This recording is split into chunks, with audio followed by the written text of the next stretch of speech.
Quality वित्त सुरक्षा और श्रेष्ठ opportunity for us to help our country do the hardware and software development. Anywhere in this facility can be built, it doesn't require any regional competency or technology. It's a totally capital investment.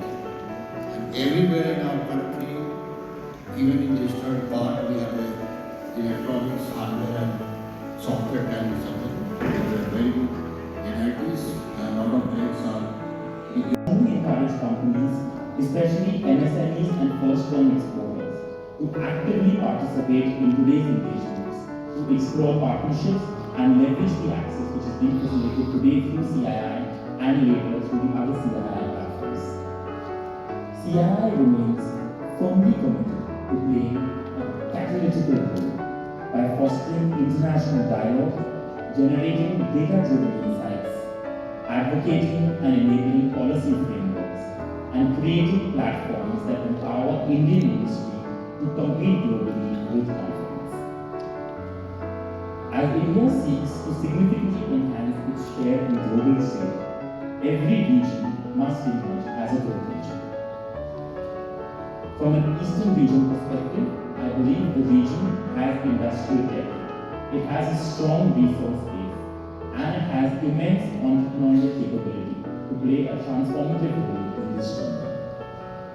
Let us therefore use this platform not merely for discussion, but for strategic alignment.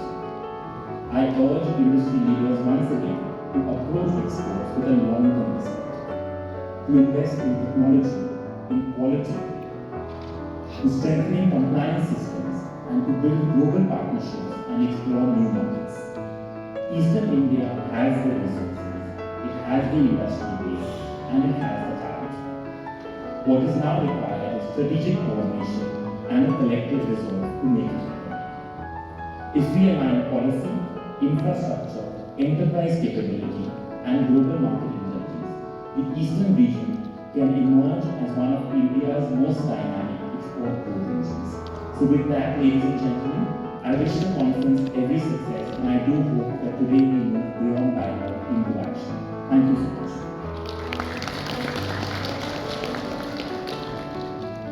Thank you very much.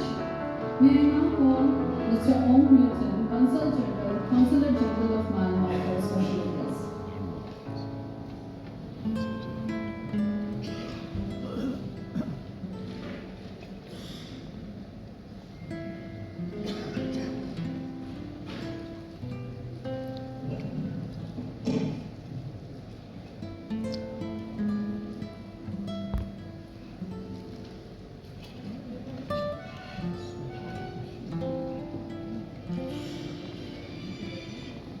Your Excellencies, senior government officials from the consulates, trade commissioners, business leaders, industry leaders, and distinguished guests. A very good morning. Good morning. It is an honor and privilege to stand before you at this flagship CII Hayat conference. And it is also an honor for me to be one of the country partners designated by CII. As Consul General of Myanmar, I sincerely thank the Confederation of Indian Industry Eastern Region for this opportunity to address such an august gathering of distinguished participants. As we discuss enhancing India's export competitiveness, I emphasize that Myanmar as a least developed nation stands ready as one of the strategic partners, particularly for India's eastern region. According to official government sources, bilateral trade between Myanmar and India amounted to $2.1 billion in the fiscal year 2024-25. To be exact, Myanmar's exports to India have shown considerable strength particularly in agricultural commodities. Official trade data indicates that India imported approximately 35,000 tons of Myanmar's black gram in February 2025, and between 28,000 to 30,000 tons in March 2025. Furthermore, Myanmar shipped 1.5 million tons of pulses exports from April to December 2024. Government sources confirm that India has extended the free import policy of black gram until March this year to Myanmar, providing continued market access for Myanmar farmers. Regarding border trade between the two countries, data from Myanmar's Ministry of Commerce shows that in the fiscal year 2020 and 21, Myanmar-India border trade reached $115 million United States dollars, with Myanmar's exports at 154 million and imports at 0.7 million USD. Most of this trade passed through the Tamil and Reed border crossings. However, border trade volumes fluctuated in subsequent years due to the pandemic-related closures and other factors. Myanmar mainly exports fruits, vegetables, marine and forestry products to India, while importing medicines, electronic products, motorbikes, machineries, cotton yarn, and construction materials from India. The Central Bank of Myanmar has organized meetings on procedures to implement Rupee Chat, this is Myanmar currency, Rupee Chat direct payment system for India-Myanmar trade with governmental banks between the two countries. This initiative will reduce transactional costs, eliminate currency conversion barriers, and facilitate smooth trade flows. The Ministry of Commerce of Myanmar has also held very formal discussions with Indian dignitaries, delegations on boosting bilateral trade and investment during very recently held Foreign Office consultations between the two countries. Moreover, Myanmar offers Indian exporters access to a domestic market of 51.3 million consumers, as well as a gateway to ASEAN's 650 million consumers through preferential trade arrangements. I must also acknowledge the challenges that exist.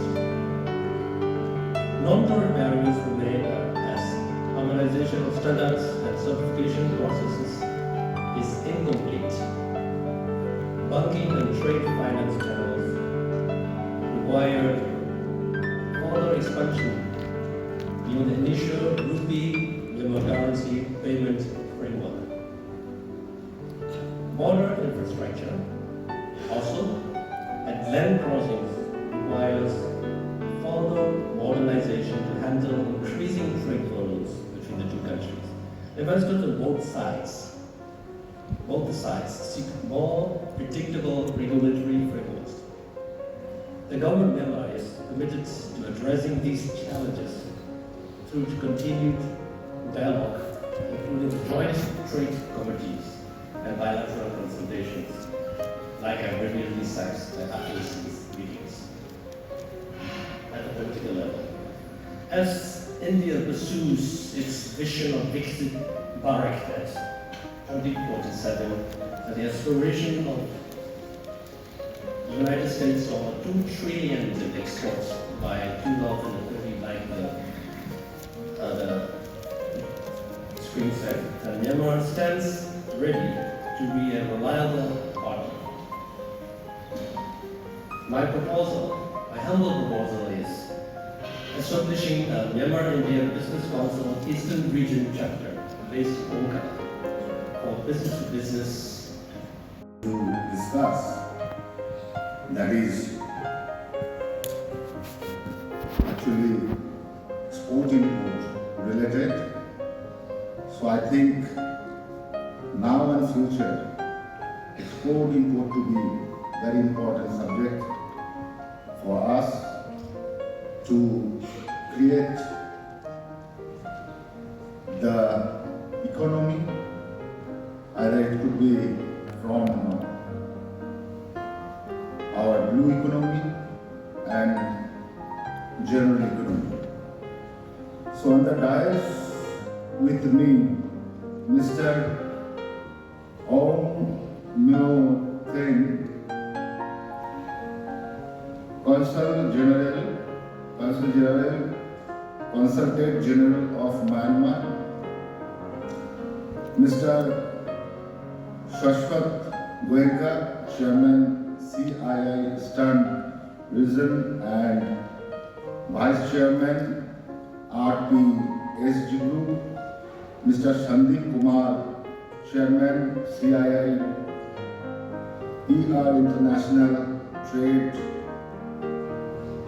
Subcommittee and Vice President Raw Materials, Tata Steel Limited. Distinguished industry leaders, members of CII, ladies and gentlemen, a very good morning also to you. Mr. Sumit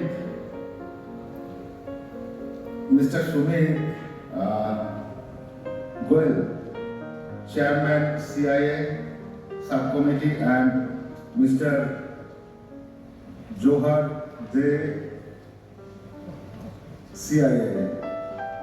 It is a privilege to address this exam conference at a time when global trade dynamics are evolving rapidly and India stands at a decisive moment in its growth journey.